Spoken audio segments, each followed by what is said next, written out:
É um grande prazer para mim ter aqui a minha colega da República Federal da Alemanha, a ministra Annalena Baerbock.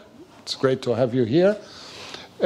Tivemos ontem, ao fim do dia e ao jantar, a oportunidade de conversas bastante intensas e extensas sobre o relacionamento bilateral, sobre as nossas respectivas análises daquilo que se passa no mundo, evidentemente com um enfoque muito particular sobre a Ucrânia. E esta manhã, no seminário diplomático, tivemos a oportunidade também de expor as principais ideias nossas, minhas, da minha colega Annalena Baerbock, sobre o momento que vivemos no mundo e os grandes desafios para 2023. No plano bilateral, temos um conjunto de desafios e de ambições. O ano de 2022 foi marcado pela uma muito importante participação portuguesa na Feira de Hannover. Temos de saber dar continuidade agora a essa dinâmica que foi criada. Temos ambições para reforçar o trabalho conjunto entre Portugal e a Alemanha em vários domínios, o domínio dos oceanos, por exemplo, e de matérias marítimas, questões relacionadas com a transição digital, que será o tema especial do Fórum Luso-Alemão, previsto para, provavelmente, no mês de abril deste ano, e decidimos montar estruturas de consultas regulares sobre alguns dos principais temas internacionais com os quais nos confrontamos, a relação com a China, a relação com a América Latina, a relação com os países lusófonos. No âmbito do seminário diplomático, a essência passou por identificar as principais linhas dominantes das nossas políticas externas de Portugal e da Alemanha para 2023. Portanto, foi um momento muito útil, muito relevante para o relacionamento entre os nossos dois países e que permite começar o ano da melhor forma, que é olhando para tudo aquilo que nós temos em comum e traçando os objetivos para este ano e identificando tudo aquilo que nós podemos fazer em conjunto. Em conjunto, claro que podemos fazer muito mais do que aquilo que temos feito separadamente e, portanto, estou confiante que este ano será um ano muito bom para o relacionamento de Portugal e Alemanha.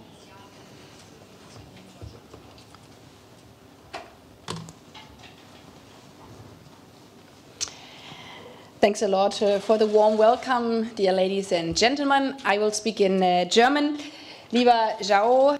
Caro João, muito obrigada por esta forma como foi recebida, calorosa, amiga, e é com muito gosto que estou aqui no teu país pessoalmente e é com muita satisfação que a minha primeira viagem seja exatamente aqui para Lisboa, a primeira viagem neste ano. Estamos no princípio de um novo ano e julgo que aqui é como na Alemanha, ou seja, propomos-nos uma série de coisas para o novo ano e quando falamos aqui no relacionamento luso-alemão, podemos considerar que estes propósitos nem sequer são necessários porque as relações bilaterais entre a Alemanha e Portugal são já agora excelentes. Mas isso não é a razão para repousarmos. Já no seminário diplomático, a discussão mostrou que temos desafios a nível global. Desafios para Portugal que são idênticos aos desafios alemães. Nós, União Europeia, temos que fazer face a estes desafios globais e só o podemos fazer em conjunto. Por isso, para nós, e como já explicaste, é fundamental que entre Portugal e a Alemanha tenhamos um relacionamento estratégico ainda mais próximo. Algo que falamos já ontem à noite, de tal forma que nós possamos unir ainda mais as nossas forças em conjunto na Europa, na relação com a África e com a América Latina e ainda com a China. E para nós é importante também a proteção dos mares. Aqui em Portugal identificou-se rapidamente que proteger o clima quer dizer defender ou proteger o mar. Portanto, temos que ter uma transição azul. É esse o vosso lema e nós queremos seguir-vos nesse mesmo lema. Portugal, na proteção marinha, tem um papel de pioneiro. Em 2021, criou uma zona de proteção marítima à volta da Madeira, que é a maior zona protegida na Europa. A Alemanha e Portugal querem trabalhar em conjunto a partir daí, de tal forma que o nosso pulmão azul seja sustentável para todos.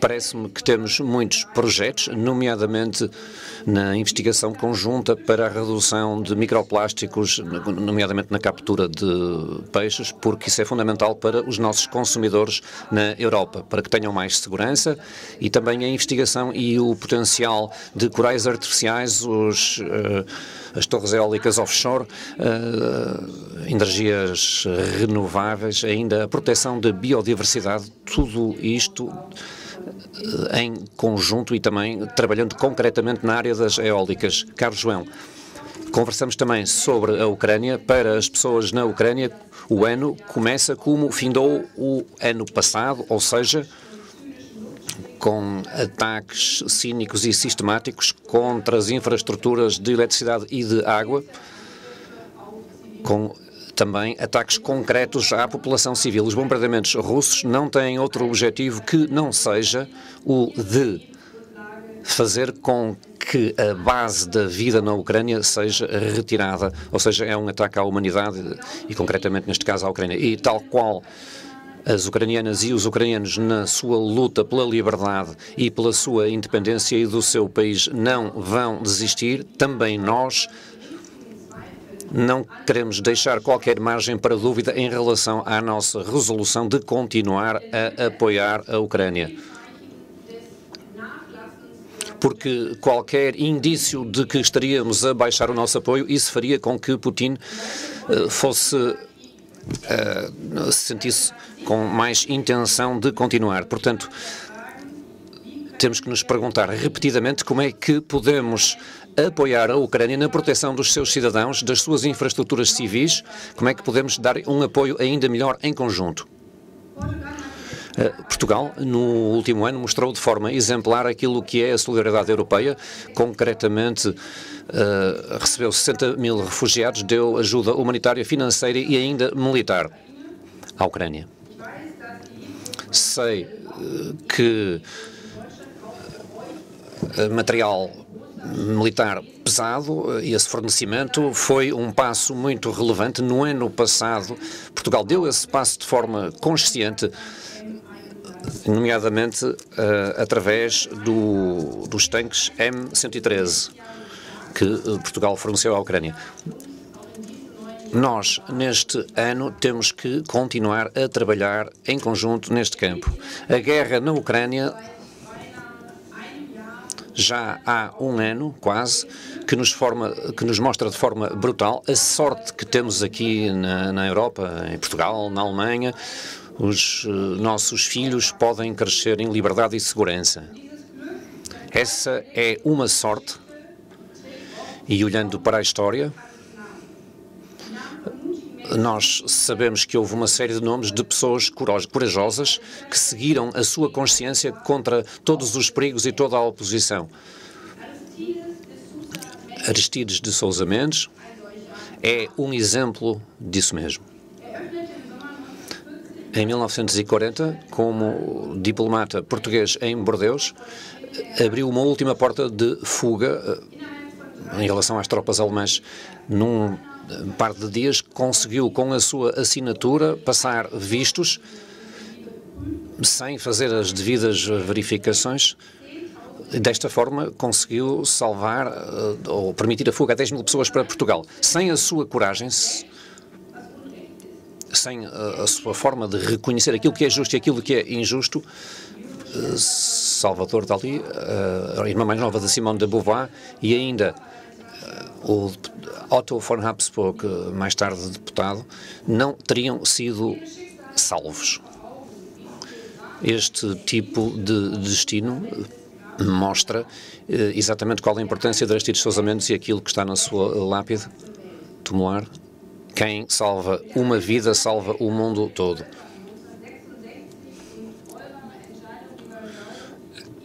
A decisão de colocar em 1966 Aristides Sousa Mendes no Panteão Nacional dá o devido reconhecimento à sua atuação. Na Alemanha, o nome de Aristides Sousa Mendes atualmente praticamente não é conhecido. Como a Ministra dos Negócios Estrangeiros da Alemanha, aqui em Lisboa, ter a oportunidade de o homenagear é algo que me é importante e num ano em que tanto apostamos na paz. É, sim, um sinal muito importante. Assim, João, agradeço novamente a forma como fui recebida e agradeço também a possibilidade destas pequenas visitas que farei aqui em Lisboa. Muito obrigada.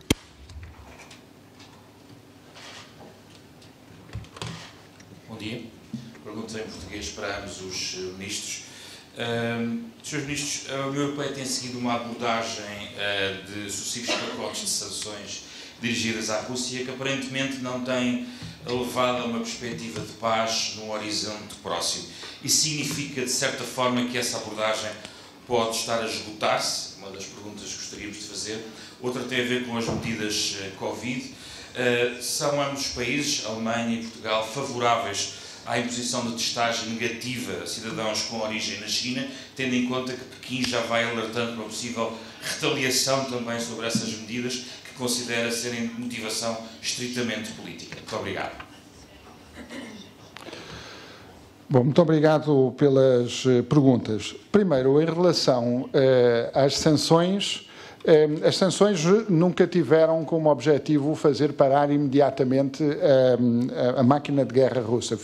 Tinham como objetivo elevar o custo de forma sistemática e esse impacto está-se a sentir agora e está-se a sentir cada vez mais à medida que o tempo passa.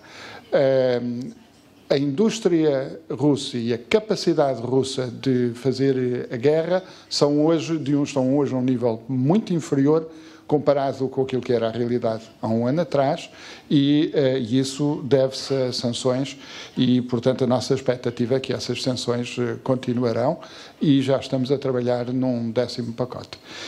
Em relação à Covid-19, os nossos Ministérios da Saúde, em Portugal, nos países da União Europeia, estão a estudar aquilo que pode vir a ser necessário fazer de modo a conter a pandemia que ainda não desapareceu do nosso planeta.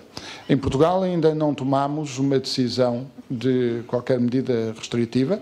Nós temos uma taxa de vacinação extremamente elevada, estamos atentos àquilo que são as variantes, estamos atentos também àquilo que é a dinâmica da Covid na própria China. Qualquer decisão a ser tomada será tomada exclusivamente por razões científicas e sanitárias. Não há nenhuma motivação política e, portanto, vamos ver nestes próximos dias como é que evolui a análise numa perspectiva que é de saúde pública e científica.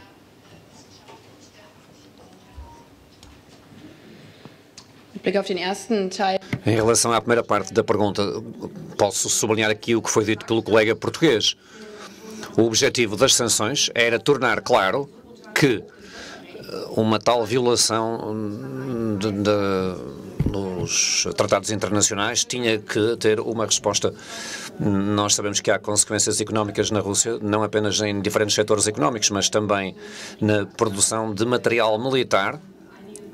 Algumas fábricas não puderam continuar os seus trabalhos de produção tal qual o faziam antes de começar a guerra. Simultaneamente é também importante. Se não tivesse havido uma reação à invasão da Ucrânia, bom, é que isto não é um ataque apenas às pessoas na Ucrânia, não, estamos aqui a violar a Carta das Nações Unidas. E se não houvesse sanções, não teria consequências a nível mundial, tal qual sucedeu, por exemplo, com a declaração da Assembleia Geral das Nações Unidas. Ou seja, um país mais forte não pode simplesmente invadir ou atacar o seu vizinho. E se não reagíssemos, seria o fim da Carta das Nações Unidas. E por isso é que foi muito importante dar essa resposta. E nós, países europeus, temos que, em conjunto, lutar contra esta atuação, apoiando a Ucrânia militarmente, porque eles têm o direito à sua autodefesa e assim ajudamos-los a conseguir isso mesmo, e simultaneamente temos que ter um empenho diplomático no sentido de, no palco mundial, em conjunto com os diferentes grêmios, como por exemplo a Assembleia Geral das Nações Unidas, deixar bem claro que a maioria dos países do mundo não tolera esta violação da Carta das Nações Unidas, e o fornecimento de armas tem exatamente a ver com a proteção das pessoas e com a proteção da Carta. O objetivo desta guerra, começada em fevereiro-março, era o de, num par de dias, tomar Kiev e eliminar a Ucrânia como Estado. E assim demos apoio financeiro, apoio humanitário, houve esforços diplomáticos, as sanções e ainda o fornecimento de material militar. Tudo isso foi decisivo para conseguir auxiliarmos as pessoas na Ucrânia, deixando claro que estamos do seu lado, que defendemos a soberania e a integridade territorial da Ucrânia e dessa forma salvamos vidas. Olhando para a Covid e para a China, algo que já abordamos ontem muito rapidamente, nosso objetivo é o mesmo, ou seja, termos uma solução una a nível europeu. A onda da Covid que pode vir da China é algo que deve ser levado muito a sério. Há poucas informações provenientes da China e por esta razão é preciso uma abordagem conjunta na Europa e também por parte da organização da OMS para sabermos o ponto de situação atual. Obrigado.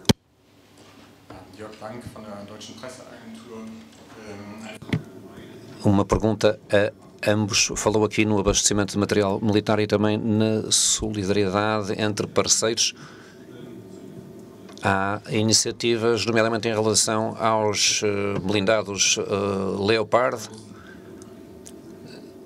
O som é muito mau, não ouvi o final da pergunta. Eu penso, não sei se entendi completamente a pergunta, mas julgo que ter sido sobre a possibilidade do fornecimento de material bélico mais avançado, e fez referência aos carros de combate Leopard. O nosso apoio para a Ucrânia vai no sentido de fornecer à Ucrânia aquilo que for preciso para defender a sua integridade territorial, que foi violada pela Rússia.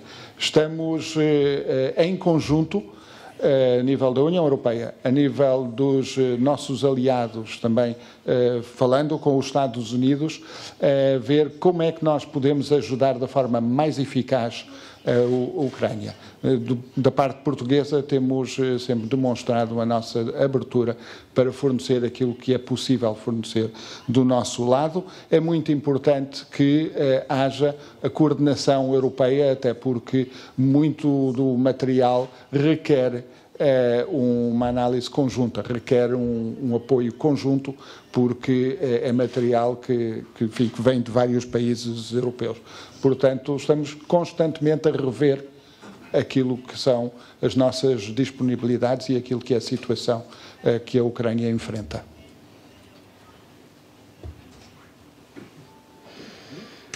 Klar ist, dass die jüngsten Angriffe Os mais recentes ataques à Ucrânia, e quando falamos concretamente em ataques à população civil, é algo que não nos deixa indiferentes. E também o facto de terem existido ataques no Natal, no Ano Novo, de forma muito objetiva, ataques à população civil. E, portanto, aquilo que já foi dito no verão e no outono, ou seja, nós estamos constantemente a ver como é que podemos auxiliar a Ucrânia a defender melhor os seus cidadãos. Nós só podemos fazê-lo em conjunto com os nossos parceiros, já o disse no verão, tal qual,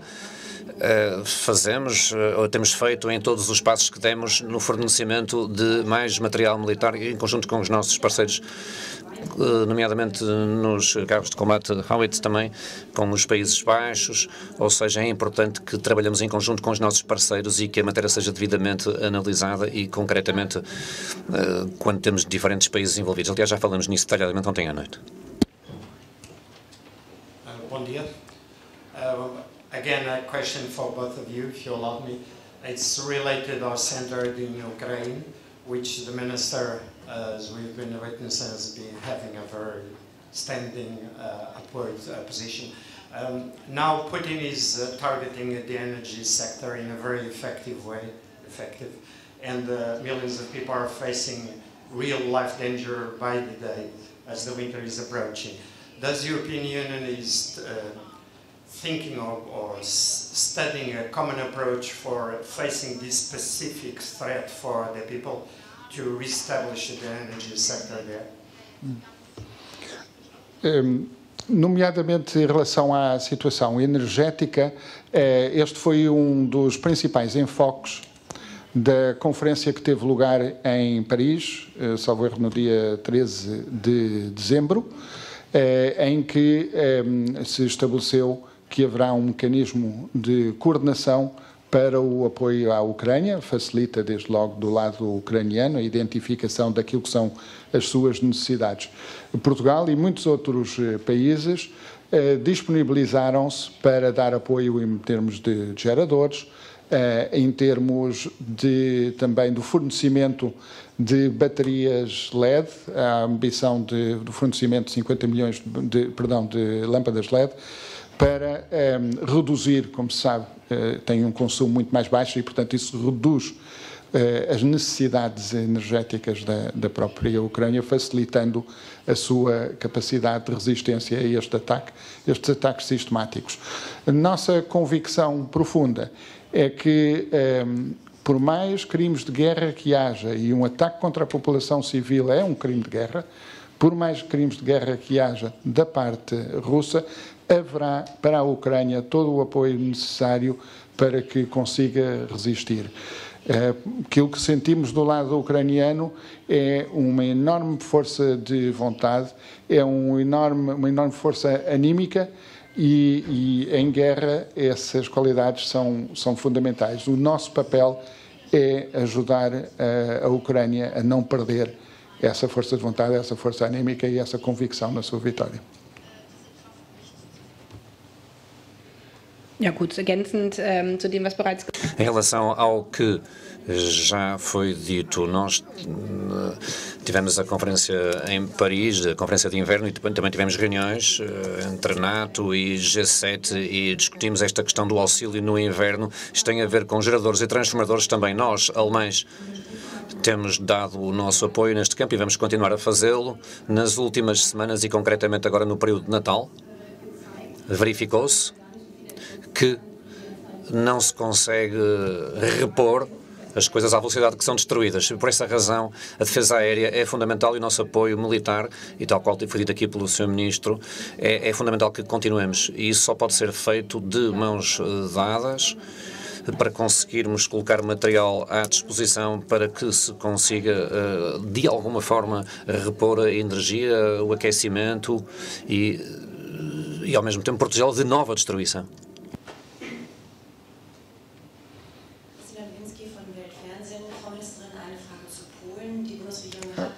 The microphone's not working. I think there's a problem with the microphone. The interpreters can't hear. Vielleicht muss jemand den Anknopf drücken des Mikrofons. Is it good now? Is it working now? Können Sie mich jetzt verstehen? Or maybe können Sie vielleicht die Frage auf Englisch stellen? Dann brauchen wir vielleicht kurz die Übersetzung, nicht, da sie zu Polen ist.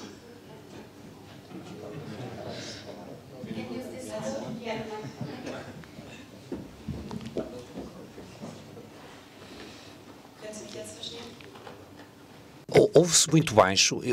Não sei se a senhora se consegue aproximar do telefone. Stellen Sie kurz die Frage. Nee, ich kann Sie auch auf Englisch fragen. Okay, dann ja. One question concerning Poland. Germany has rejected the question of reparation offerings towards Poland. Is this question over for you now, or is there any other way of approaching the Polish government for you? And one question concerning New Year's Eve in Germany. There have been fightings on the street, mainly in Berlin, in the German capital. How do you consider what happened there, regarding also the question that has been come up there with concerning the migration background of a lot of people who have been participating in these fights? Bezüglich der ersten Frage. Em relação à primeira pergunta, já na minha visita em Varsóvia, no dia 3 de outubro, eu deixei bem claro que, para nós, alemães, que do ponto de vista jurídico, que a questão está esclarecida, ou seja, a nossa posição foi apresentada numa comunicação por escrito. E em relação à segunda pergunta, a Ministra do Interior, Ministra Federal do Interior, já se pronunciou em função das suas competências e é inquestionável que as forças militares podem ser atacadas na sua atuação, seja num dia de trabalho normal ou seja no fim de semana.